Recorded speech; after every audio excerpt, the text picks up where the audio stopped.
Bismillahirrahmanirrahim. Assalamualaikum warahmatullahi wabarakatuh. Perkenalkan, nama saya Raffi Ahmad Jaki, mahasiswa UIN Sunan Gunung Jati Bandung dari jurusan Komunikasi Penyiaran Islam semester 5 dengan NIM 1224020 123. Sebelumnya terhormat Ibu Dr. Umi Halwati SSI MAG selaku pengampu dosen dari mata kuliah Etika Dakwah. Dan di sini saya akan menjawab pertanyaan UTS dari mata kuliah tersebut. Baiklah, langsung saja kepada soal yang pertama. Soal yang pertama ini berbicara tentang pengertian dari etika dakwah dan juga ruang lingkupnya. Maka dari itu, seperti yang kita ketahui bahwasanya etika dakwah itu terdiri dari dua kata. Yang pertama etika dan juga dakwah. Kata etika itu berasal dari bahasa Yunani yang berarti etos. Nah, artinya adalah kebiasaan, adat, akhlak, watak, perasaan, dan juga sikap cara berpikir gitu. Nah, sedangkan kata dakwah seperti yang kita ketahui bahwasanya berasal dari bahasa Arab, yaitu da'a yadu'u da'watan, yang artinya mengajak, menyeru, atau juga memanggil. Sedangkan menurut istilah, etika dakwah dapat diartikan sebagai tata krama, adab, dan juga kesopanan dalam berdakwah itu sendiri gitu.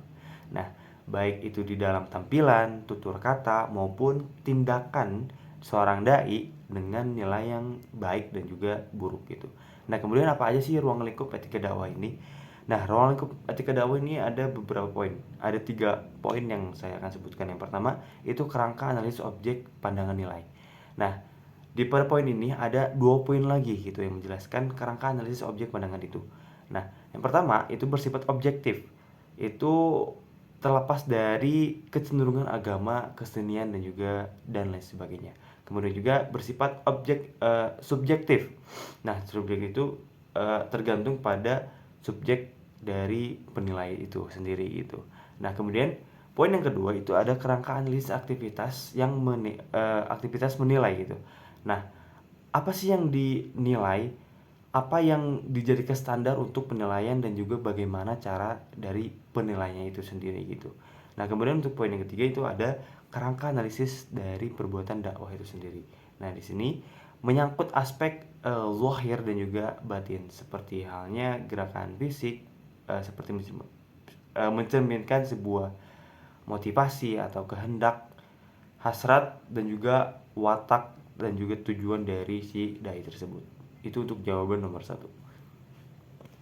Baik, kemudian soal nomor 2 ini tentang landasan etika dakwah. Seperti yang kita ketahui bahwasanya landasan etika dakwah itu ada 4. Yang pertama ada landasan teologis. Nah, landasan teologis ini bersumber pada salah satu ayat suci Al-Qur'an, itu pada Quran surat An-Nahl ayat 125 yang artinya adalah serulah manusia kepada jalan Tuhanmu dengan hikmah dan pelajaran yang baik, dan bantalah mereka dengan cara yang baik.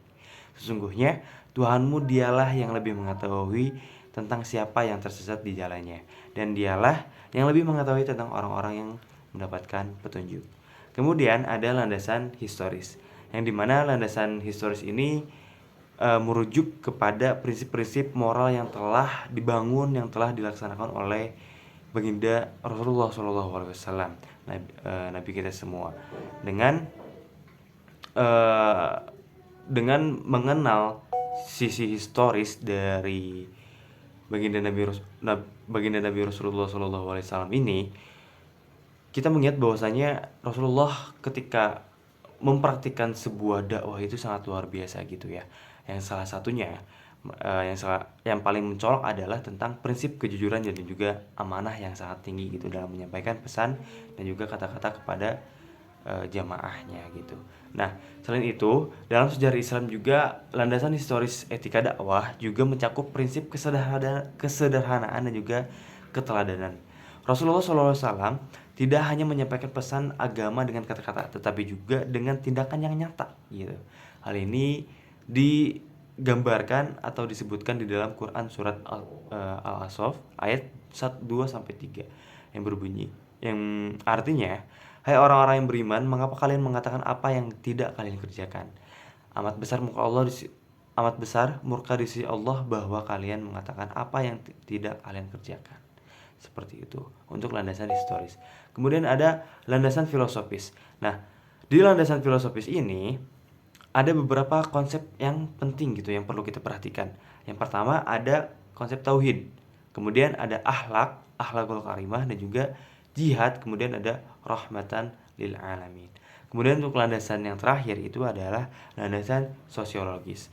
Etika dakwah ini mengajarkan bahwa prinsip kemanusiaan adalah prinsip atau aspek yang penting gitu di dalam dakwah. Karena unsur-unsur dalam dakwah itu mad'u merupakan termasuk ke dalam unsur dakwah gitu. Nah, setelah kita memperhatikan hablum minallah kepada Allah Subhanahu wa taala, maka kita juga harus memperhatikan hablum minanas kita kepada manusia gitu. Nah, ada beberapa norma dasar yang harus atau yang ada pada etika dakwah ini. Yang pertama ada norma hukum. Dakwah harus dilakukan sesuai dengan aturan hukum yang berlaku. Kemudian juga ada norma agama. Ajaran agama harus menjadi pedoman utama dalam dakwah itu sendiri. Kemudian ada norma kesopanan. Dakwah harus disampaikan dengan bahasa yang sopan. Baik, mohon maaf saya lanjutkan karena tadi ada beberapa kendala. Nah, di norma kesopanan, dakwah itu harus disampaikan dengan bahasa yang sopan dan juga menghormati para mad'u itu sendiri gitu ya, menghormati para pendengar itu sendiri. Kemudian norma selanjutnya itu ada norma kesusilaan, yang dimana norma kesusilaan ini adalah pendakwah harus menjaga perilaku pribadi dan juga menghindari hal-hal yang tidak sesuai dengan nilai-nilai kesusilaan itu sendiri. Nah, kemudian untuk norma selanjutnya itu ada adat istiadat. Nah, memahami dan menghormati adat setempat itu sangatlah penting gitu ketika kita berdakwah. Akan dan juga akan membantu si pesan dakwah itu lebih diterima oleh si pendengar kita sendiri. Baik, untuk selanjutnya yaitu kita lanjut kepada nomor 3, yang dimana nomor 3 ini membahas tentang pendekatan dari dakwah itu sendiri dan juga teori dari dakwah itu sendiri. Nah, untuk pendekatan dakwah itu adalah pendekatan yang menjunjung tinggi dari nilai etika gitu. Nah, nilai etika apa sih gitu? Yakni sekumpulan nilai yang diakui dan juga dibenarkan karena konsepnya itu di indikasinya yang telah disetujui oleh kesepakatan para ulama gitu. Kemudian juga ada teori-teori tentang etika dakwah. Ini ada 3 poin. Yang pertama, dakwah bil hikmah. Dakwah bil hikmah ini adalah dakwah dengan bijak gitu ya. Dengan memberikan keteladanan, memperhatikan suasana, situasi dan juga kondisi dari pendengar kita, kondisi dari mad'u kita sendiri. Kemudian juga ada dakwah bil mau'izatil hasanah gitu, yang dimana ini dakwah dengan tutur kata yang lembut dan juga menghindari sikap yang keras, kasar dan sinis seperti itu.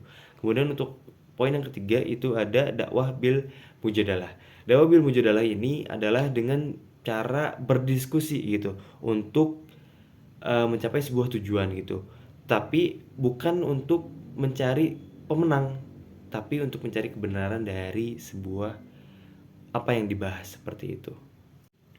Baik, kita lanjut kepada nomor 4, yang dimana nomor 4 ini kita akan membahas tentang norma dan juga urf gitu. Nah, norma itu apa sih? Norma itu adalah pedoman atau sebuah etika yang mengatur tingkah laku manusia gitu di dalam kehidupan bermasyarakat. Nah, kemudian ada jenis-jenis norma itu sendiri. Yang pertama ada norma agama, norma hukum, norma kesusilaan, dan juga norma kesopanan yang telah saya jelaskan di soal sebelumnya. Kemudian kita lanjut kepada urf. Urf ini adalah segala sesuatu yang telah menjadi kebiasaan di masyarakat dan terus dilakukan oleh masyarakat itu sendiri gitu. Baik itu berupa perbuatan, baik itu berupa perkataan.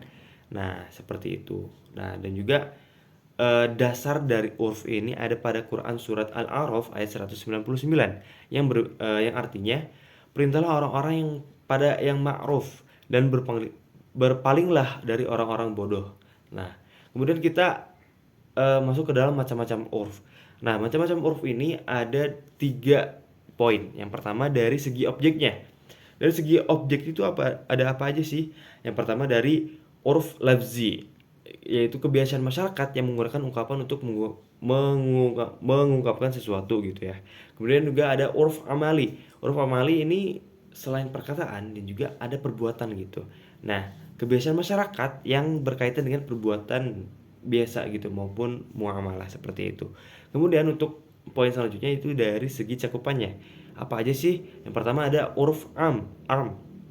Nah, ini kebiasaan masyarakat yang telah umum berlaku di berbagai tempat gitu. Kemudian ada uruf khas. Uruf khas ini kebiasaan masyarakat yang berlaku secara khusus di tempat tertentu dalam waktu tertentu sehingga tidak berlaku di sembarangan tempat seperti itu. Kemudian kita lanjut kepada poin selanjutnya yaitu dari segi keabsahannya. Nah, dari segi keabsahannya uruf juga ada 2 poin lagi nih. Yang pertama ada uruf sahih. Uruf sahih ini ada suatu hal yang baik yang menjadi kebiasaan masyarakat yang sesuai dengan syariat tanpa sampai menghalalkan yang haram gitu maupun sebaliknya. Kemudian yang selanjutnya kemudian yang selanjutnya itu ada uruf fasid. Yang dimana uruf fasid ini adalah suatu hal yang menjadi kebiasaan masyarakat dengan cara menghalalkan yang diharamkan hukum Islam. Kebalikannya seperti itu. Baik, untuk soal nomor 5 yaitu kita akan membahas tentang bagaimana sih akhlak dari dai itu sendiri yang disebutkan dalam Al-Quran, kemudian juga bagaimana penampilan luar dan juga dalam dari seorang dai. Nah, untuk akhlak di dalam akhlak dai yang disebutkan dalam Al-Quran kita bisa sebutkan beberapa poin. Yang pertama, perkataan sesuai dengan tindakannya. Ini sesuai dengan Quran surat Al-Saff ayat 2 sampai 3. Kemudian untuk poin yang kedua itu adalah bersikap lembut, tidak kasar, pemaaf, tekad kuat dan juga tawakal. Ini sesuai dengan Quran surat Al-Imran ayat 159. Kemudian untuk poin selanjutnya ada rendah hati. Ini sesuai dengan Quran surat Al-Furqan ayat 63. Kemudian bagaimana sih penampilan dan juga kepribadian dai yang seharusnya? Nah, penampilan dai dari aspek luarnya itu pakaian juga karakteristik dari fisik itu sendiri gitu yang harus disesuaikan dengan norma-norma yang ada di dalam masyarakat. Kemudian untuk penampilan dalam ini sifat yang dimiliki oleh seseorang itu berkembang apabila orang tersebut berhubungan dengan orang lain gitu. Nah, kemudian ada faktor-faktor nih yang mempengaruhi dari kepribadian itu sendiri. Nah, kemudian yang pertama itu ada faktor biologis, sistem syarat, watak seksual, proses pendewasaan dari seseorang tersebut. Kemudian juga ada faktor psikologis yang dimana ini ada unsur temperamen, kemampuan belajar, perasaan, keinginan dan juga keterampilan. Kemudian ada faktor sosiologis, kemampuan seseorang untuk bersosialisasi atau menyesuaikan dirinya dengan lingkungan sekitarnya. Seperti itu untuk jawaban UTS dari 5 soal untuk matkul mata kuliah etika dakwah. Mohon maaf atas segala kesalahan baik dari perbuatan maupun perkataan. Saya tutup dengan salam. Assalamualaikum warahmatullahi wabarakatuh.